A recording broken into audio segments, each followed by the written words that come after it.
T20 विश्वचषकाच्या अंतिम सामन्यात आज भारत आणि न्यूझीलंड यांच्यात रंगणाऱ्या लढतीकडे संपूर्ण देशाचे लक्ष लागले। नाशिक जिल्ह्यातील येवला शहरातही क्रिकेट प्रेमींमध्ये प्रचंड उत्साहाचे वातावरण निर्माण झाले।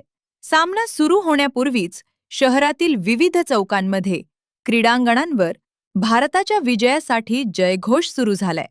काही ठिकाणी क्रिकेट प्रेमींनी रंग खेळत भारताचा विजय साजरा करण्याची तयारी केली आहे।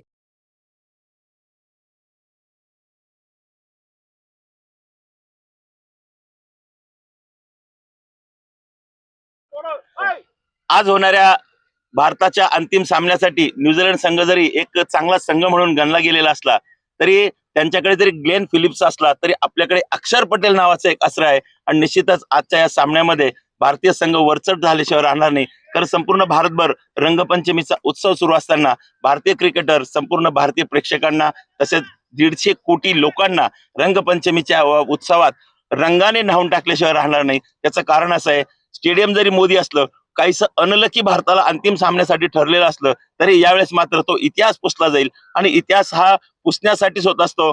भारत डिफीट करेल, पुन्हा एकदा बॅक टू बॅक चॅम्पियन या ठिकाणी चॅम्पियनशिप मिळवेल आणि भारतीय संघामध्ये जी सुरुवात होत आहे ती अतिशय स्फोटक संजू सॅमसनला मिळालेला हा जो सूर आहे हा निश्चितच एक की फॅक्टर ठरेल।